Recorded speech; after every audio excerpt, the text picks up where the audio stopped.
humbug. What I need is a good night's...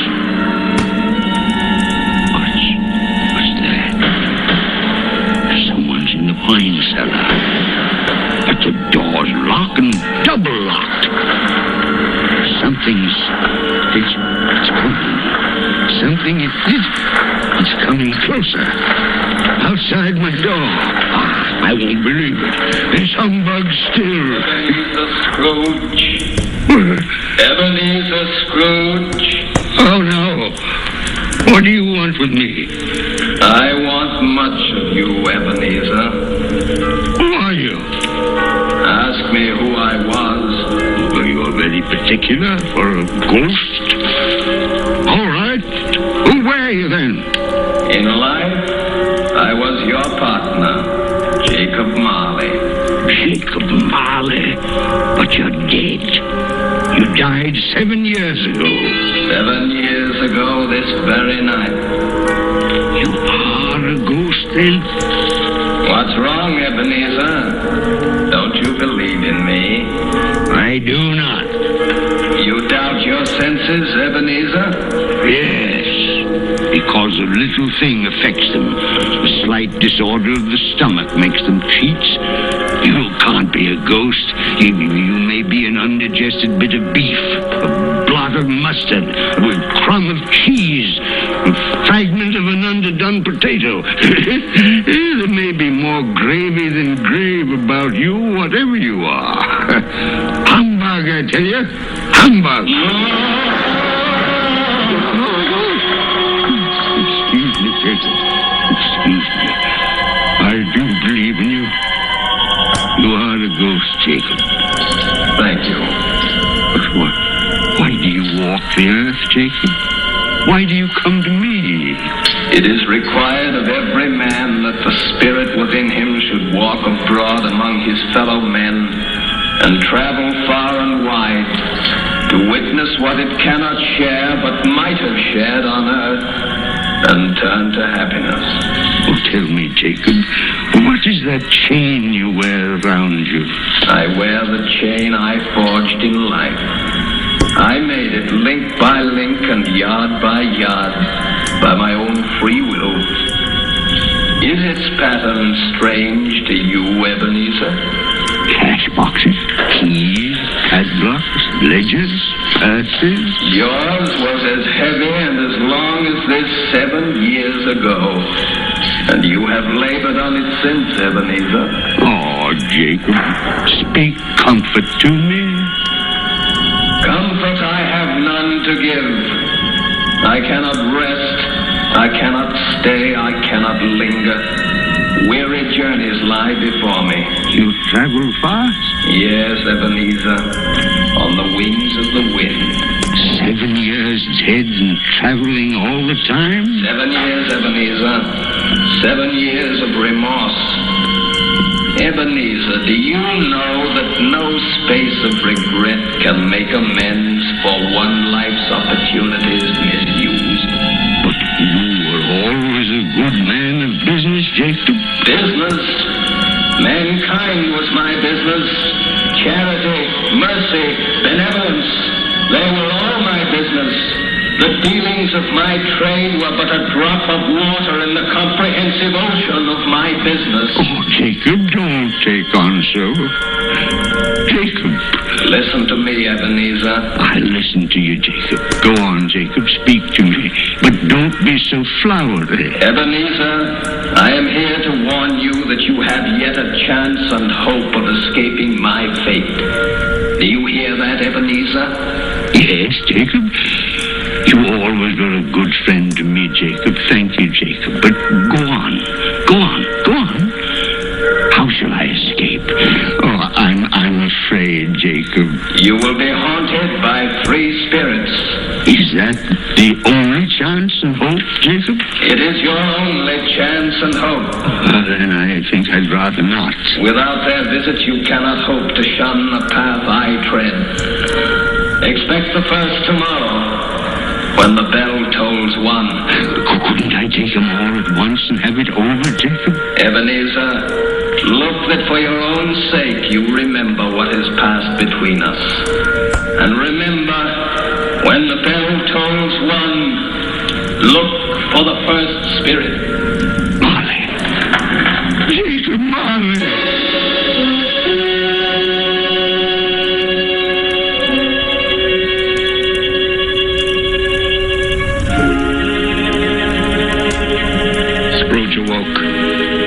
He was lying on his bed fully dressed. Suddenly the curtains of his bed were drawn aside. Scrooge found himself face to face with the unearthly visitor who drew them. As close to it as I am now to you. And I am standing in the spirit at your elbow. It was a strange figure, like a child. Yet not so like a child as like an old man. Ebenezer Scrooge. Who was that? Ebenezer Scrooge, I have come for you. You are the spirit, sir, whose coming was foretold me? I am that spirit. What are you? I am the ghost of Christmas past. Long past? No, your past. But, what do you want of me? What brings you here to haunt me? Your welfare, Ebenezer Scrooge. Rise and walk with me. No, you're not out of the window. I can't do that. I'll fall down. I'm not a spirit. I'm mortal. I'll fall. Bear but a touch of my hand upon your heart, and you shall be upheld in more than this. Come, follow me.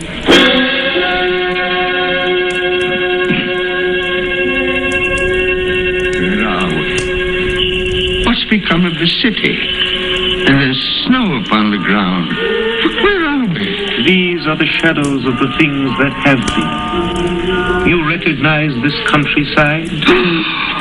Oh, I know every inch of it. Every rock, every tree. And that bleak building over there? That building. I was a boy there. Yes, I went to school in that horrible place. Do you recollect that path? I could walk it blindfold. Strange you forgot it so many years. Come, let us go closer. Look through the window into that cold, barren room. What do you see, Ebenezer Scrooge? I see a boy. A solitary child, neglected by his family, alone. Yes, I see. I know that boy. Oh, I was so lonely. Poor boy. Your lip is trembling, Scrooge. And what is that on your cheek? It's nothing at all. I wish it's too late for that now. What's the matter? Nothing. The waits came to my door singing Christmas carols last night. There was a boy like that among them. A poor, thin, pale boy in a ragged coat. I'd like to have given him something, that's all. Is that all? Come, Ebenezer Scrooge. Let us see another Christmas.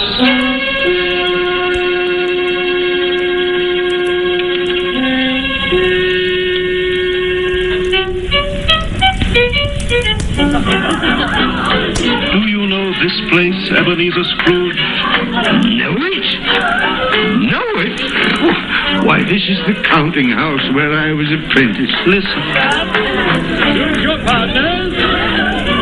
Why, it's my old master. Bless his heart, old Fezziwig. My master, alive again, and host of one of his Christmas parties. Listen to it. Thread the needle and back to your places. There's Dick Wilkins. Poor Dick. Dear, yes. And look, There's Mrs. Fezziwig herself, looking younger than any of them. And the tables all loaded with roast and cider and mince pie and beer. Oh, what a jolly time we used to have.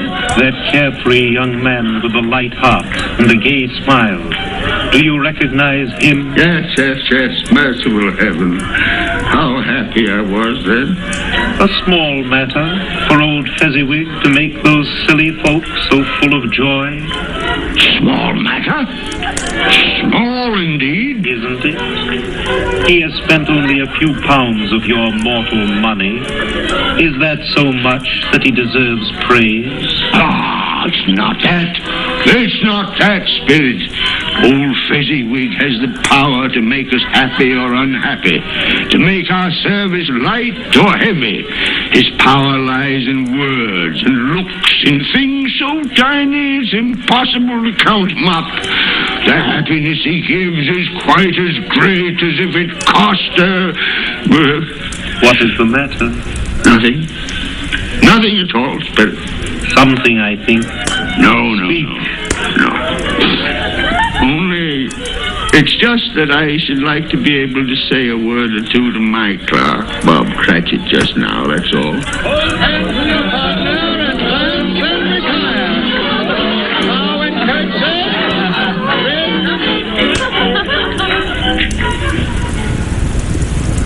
My time grows short, and we have yet another journey to make. Where now? Come. This is our last visit to the past Ebenezer. Here, in this little room, with a fair young girl by your side. Do you recognize yourself, Ebenezer? Oh, no. Spare me this. You're older now, a man in the prime of life. Your face has begun to wear the signs of care and avarice. Your eyes are greedy, the eager, restless eyes of a miser. No, please. She knows it, too, that girl by your side. There are tears in her eyes. It matters little, Ebenezer, to you. Very little. I know that. Belle, have I changed towards you? When we were engaged, we were both poor. Was it better then? Better to be poor? Better at least to be happy. You're changed.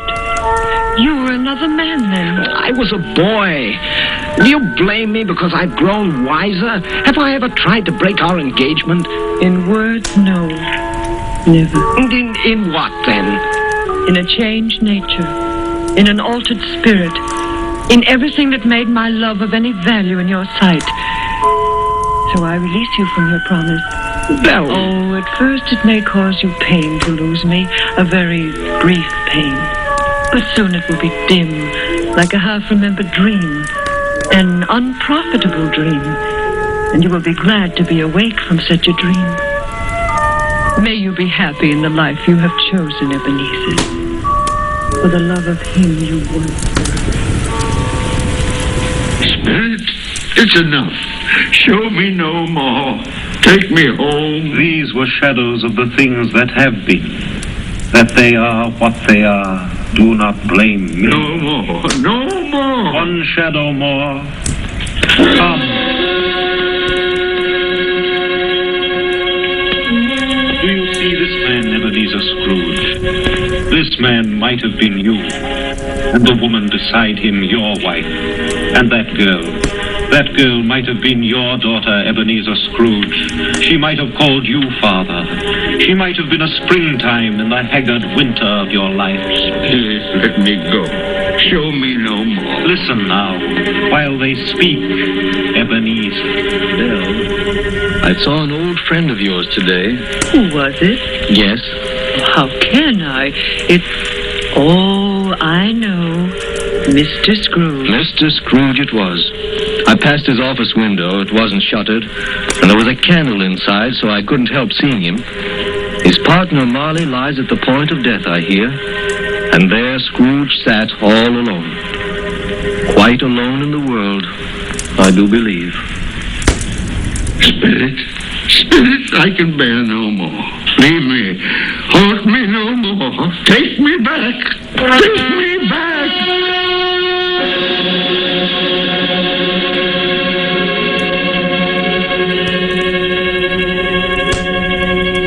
King Wenceslas looked out on the feast of Stephen, when the snow lay round about, deep and crisp and even, brightly shone the moon that night. You are listening to the Campbell Playhouse, bringing you tonight the 5th annual presentation of Charles Dickens' A Christmas Carol, produced by Orson Welles and starring Lionel Barrymore as Scrooge. This is the Columbia Broadcasting System. When the snow lay round about, deep and crisp and even, brightly shone the moon that night, though the frost was cruel, when a poor man came in sight, gathering winter fuel. And now, back to the Campbell Playhouse and the 5th annual presentation of A Christmas Carol. A Christmas present from the makers of Campbell Soups.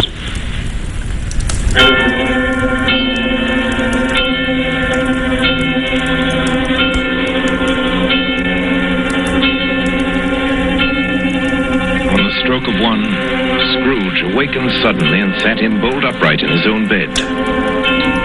He remembered the words of Marley's ghost and wondered from which direction the second specter would appear. At that moment, nothing between a baby and a rhinoceros would have astonished him very much. Now being prepared for almost anything, he was not by any means prepared for nothing. And consequently, when no shape appeared, he was taken with a violent fit of trembling. 5 minutes, 10 minutes, quarter of an hour went by, yet nothing came. Then as he sat in his bed, he became aware gradually of a great blaze of ruddy light that seemed to shine upon him from the adjoining room. He got up softly and shuffled in his slippers to the door. It was his own sitting room, there was no doubt about that. But it had undergone a surprising transformation. The walls and ceiling were so hung with living green that it looked a perfect grove. And there sat a jolly giant, glorious to see, who bore a glowing torch in shape not unlike Plenty's horn, and held it up, high up, to shed its light on Scrooge as he came peeping round the corner. Come in, Ebenezer Scrooge, and know me better, man. I am the ghost of Christmas present. Spirit, take me where you will. Last time I went against my will and learned a lesson which is working now. If you have anything to teach me, let me profit by it. Touch my robe, Ebenezer Scrooge. Touch my robe.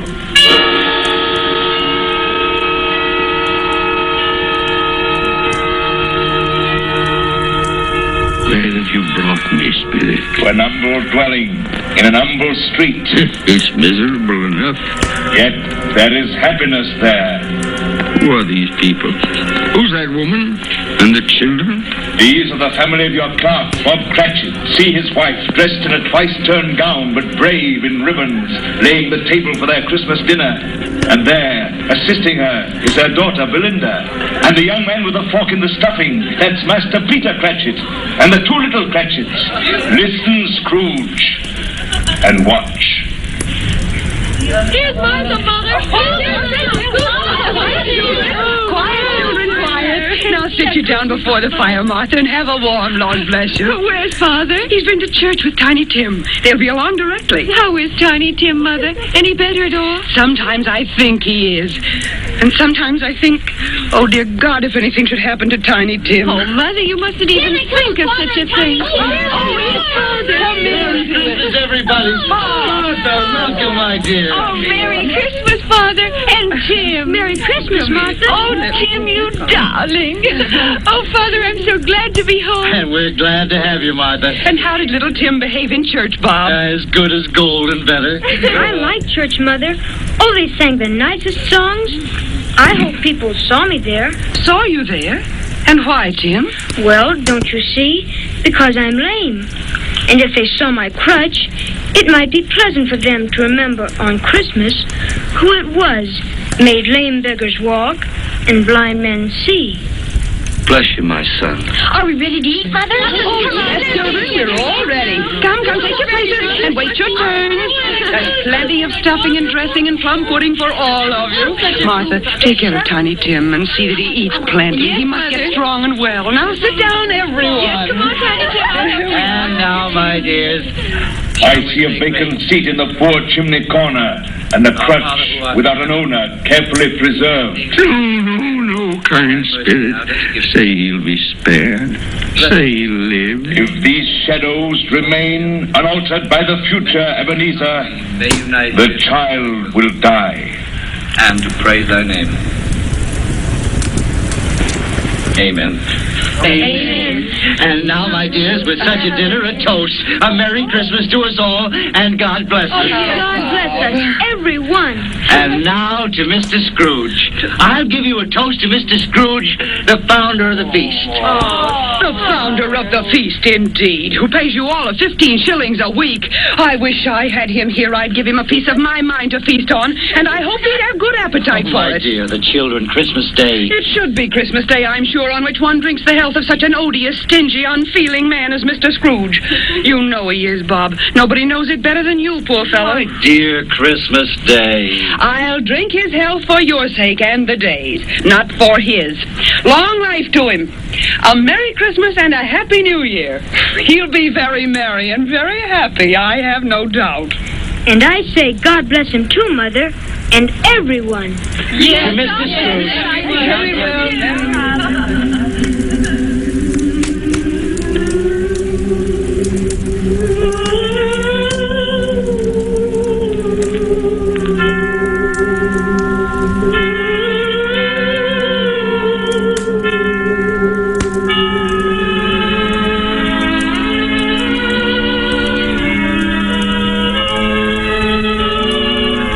There was nothing of high mark in all this. They were not a handsome family, these Cratchits. They were not well dressed. Their shoes were far from being waterproof. Their clothes were scanty and had known, very likely, the insides of a pawnbroker's. But they were happy, grateful, pleased with one another and contented with the time. And when at last they faded, Scrooge had his eye upon them, and especially on Tiny Tim until the last. Many calls Scrooge made that night with a ghost of Christmas present. Down among the miners they went who labor in the bowels of the earth, and out to sea among the sailors at their watch, dark, ghostly figures in their several stations. Much they saw, and far they went, and many places they visited, but always with a happy end. The spirits stood beside sick beds, and they were cheerful. On foreign lands, and they were close at home. By poverty, and it was rich. In almshouse, hospital, and jail, where vain man in his little brief authority had not made fast the door and barred the spirit out, the spirit left his blessing. It was a long night. It was only a night. And it was strange, too, that while Scrooge remained unaltered in his outward form, the ghost grew older. Clearly older. My life upon this globe is very brief, Ebenezer. It ends tonight. Tonight? Tonight at midnight. The hour is come. Oh, not yet. Not yet. There are still more things I wish to learn. These you will learn from still another spirit. Still another spirit, Ebenezer.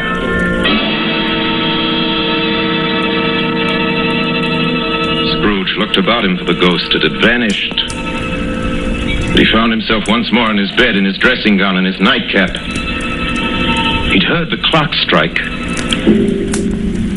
And then he remembered the prediction of old Jacob Marley, and lifting up his eyes, beheld the third spirit.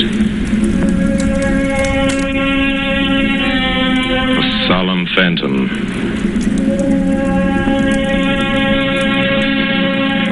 Shrouded in black, draped and hooded, coming towards him slowly and silently, like a mist along the ground. I know you. You are the ghost of Christmas yet to come. You'll show me the shadows of things that have not happened, but will happen in the time before us. Answer me, spirit, ghost of the future. Oh, I fear you more than any specter I've seen. Yet, as I know your purpose is to do me good, and as I hope to live to be another man from what I was, lead on. Lead on. The night is waning fast. Time is precious. Spirit, why have you brought me here again? Here to Bob Cratchit's home? But it's not the same. Why is it so quiet? So very quiet here.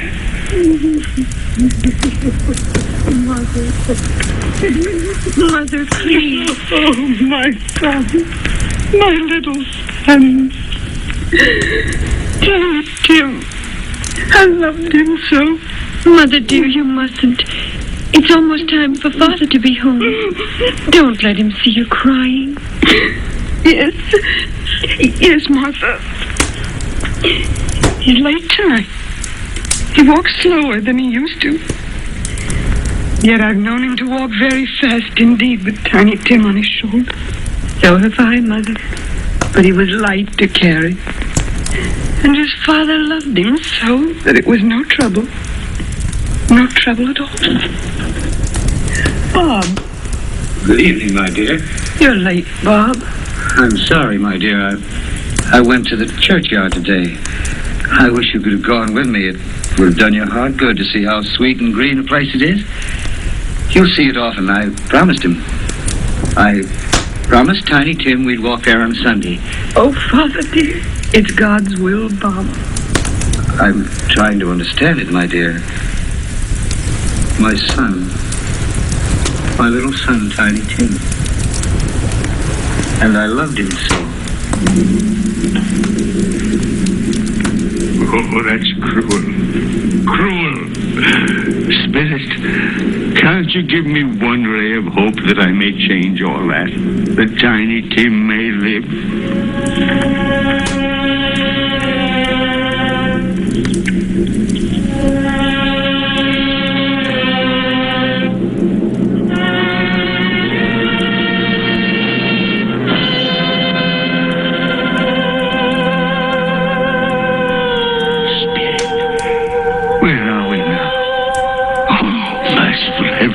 Churchyard, overrun by grass and weeds, choked with too much burying, desolate, lonely, crumbling gravestone. Spirit, now before I draw nearer to that gravestone, answer me one question. Are these the shadows of things that will be, or are they the shadows of things that may be only? Will you not speak to me, Spirit? What is that grave to which you point? Now I see. There's writing on that stone. Name on the gravestone is Ebenezer Scrooge. Ebenezer Scrooge. Oh, Spirit. No. Spirit, hear me. I'm not the man I was. Why show me this, if I'm past all hope? Tell me that I may change these dreadful shadows that have come, that you've shown me, by an altered life. I'll honor Christmas in my heart, and I'll try and keep it all the year. I'll live in the past, the present, and the future. I will not shut out the lessons that they teach. Tell me, do, Spirit. Please tell me that I can sponge away the writing on that stone, Spirit. I beg of you, Spirit. Spirit.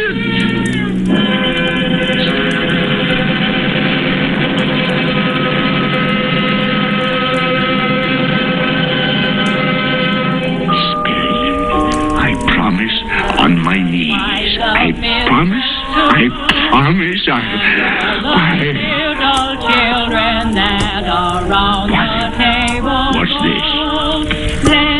It's my bedpost. I'm home. In my own bed. In my own room. And the sun. The sunshine. It's clear. It's bright. No fog. Oh, what a beautiful day. Glorious. Glorious. Boy. Oh, boy. Yes, sir? What's today? What's that, sir? What day is it, my fine fella? Today? Why, it's Christmas Day. Christmas Day! Then I haven't missed it. The spirits have done it all in one night. All in one night. Heaven be praised. How's that, sir? Listen, my lad. Do you know where the poultry is in the next street? I should say I do. An intelligent boy. A remarkable boy. Tell me, do you know if they've sold the prize turkey that was hanging in the window? The one as big as me?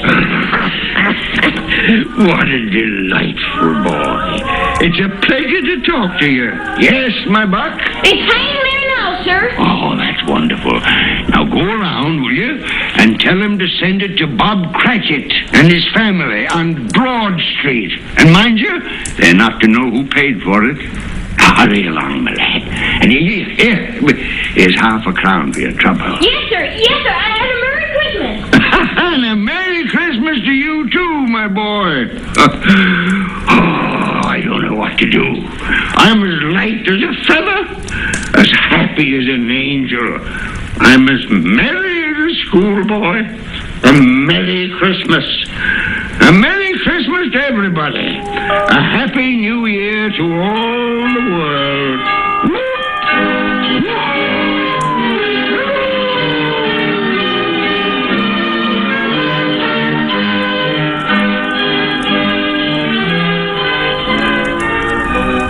Next morning, Scrooge was early at his office. He went early for a reason. If he could only be there first and catch Bob Cratchit coming late. That was the thing he'd set his heart upon. And he did it. Yes, he did. The clock had struck 9. No Bob. 1:15. No Bob. Scrooge sat with his door wide open that he might see him come in. And at last he came. His hat was off before he opened the door. His comforter, too. He was on his stool in a jiffy, driving away with his pen, as if he were trying to overtake 9 o'clock. 8 and 17 or 15, carry the 1, 24, carry the 2, 31, carry the 4, 8 and 6 or 14, carry the 8. Hello, you, Cratchit. Yes, sir. Step this way, Cratchit, if you please. Cratchit, what do you mean by coming in at this time of day? Oh, I'm very sorry, sir. I'm behind my time. You are? You are? Yes, I think you are. Oh, it's only once a year, Mr. Scrooge. It shall not be repeated. I was making rather merry yesterday, sir. I'll tell you what, my friend. I'll not stand this sort of thing any longer. And therefore, Bob Cratchit, I'm about to raise your salary. Mr. Scrooge, are you quite yourself, sir? No. No, thank heaven I'm not quite myself. Merry Christmas, Bob. Ha ha! Merry Christmas, my good fella. A merrier Christmas than I've given you in many a year. I'll raise your salary and we'll see what we can do for Tiny Tim and the rest of your family. We'll discuss it this very afternoon over a Christmas bowl of smoking bishop. Bob, make up the fire. Make it up and buy another coal scuttle before you dot another I.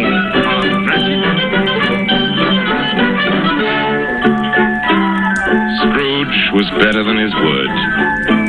He did it all, and infinitely more. To Tiny Tim, who did not die, he was a second father. He became as good a friend, as good a master, and as good a man as the good old city knew, or any other good old city, town, or borough in the good old world. Some people laughed to see the alteration in him, but he let them laugh, and little heeded them. His own heart laughed, and that was quite enough for him. He had no further intercourse with spirits, but lived upon the total abstinence principle ever afterwards, and it was always said of him that he knew how to keep Christmas well, if any man alive possessed the knowledge. May that be truly said of us, all of us. And so, as Tiny Tim observed, God bless us, everyone. Joy to the world, the Lord is come. Let earth receive her King. Let every heart prepare his room.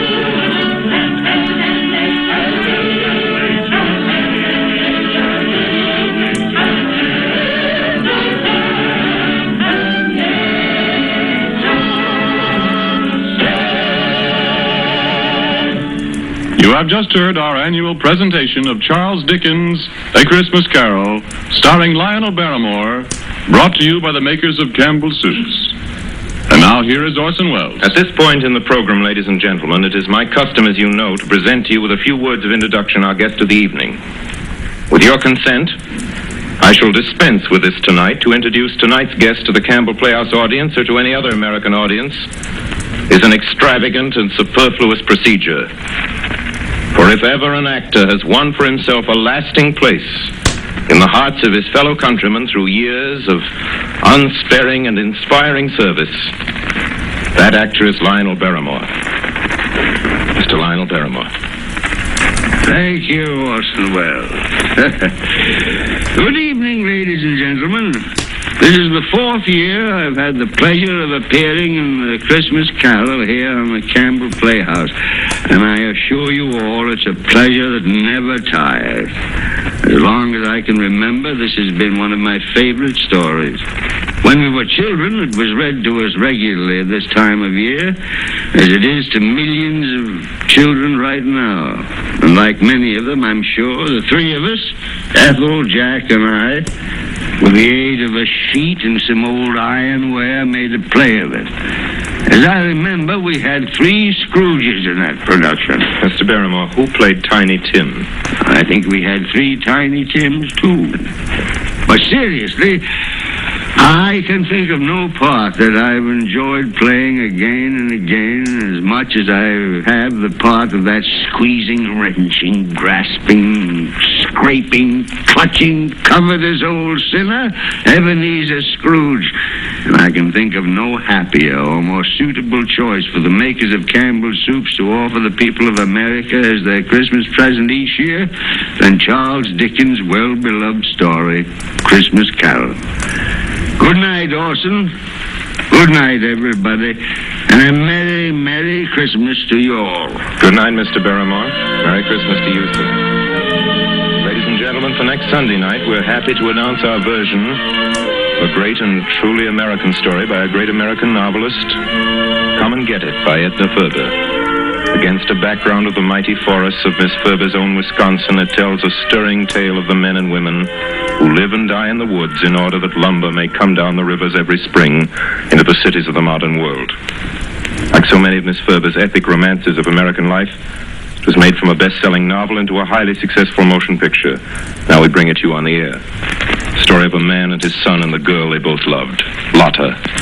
Played for us by one of the loveliest and most accomplished of Hollywood's younger dramatic actresses, Miss Frances D. And so until next week, until Come and Get It with Frances D., my sponsors, the makers of Campbell Soups, and all of us on the Campbell Playhouse remain, as always, obediently yours. But just a minute, Benny, ladies and gentlemen, it's the night before Christmas, and all through the Campbell Playhouse, not a creature is stirring that doesn't join Lionel Barrymore in wishing you a Merry, Merry Christmas. This goes for all of us, from my sponsor, from myself, from all of us, from Don McBain, who runs the machinery in the control room, to Miss Helgren, who types the Campbell Playhouse scripts. A Merry Christmas from Benny Herman and his band of Merry Melodians, Merry Christmas. You get the idea. From Max Sayre's choruses, and from Harry Esman and his crew of sound effect technicians. Thank you. And from Orson Welles and his considerable aggregation of dramatic talent, which includes, among others, Mr. Frank Reddick, Miss Georgia Backus, Miss Bea Benaderet, Mr. Ray Collins, Mr. Everett Sloan, Mr. George Coulouris, Edgar Barry, Erskine Sanford, Tommy Lane, William Allen, Betty Lou Walters, Eric Burtis, and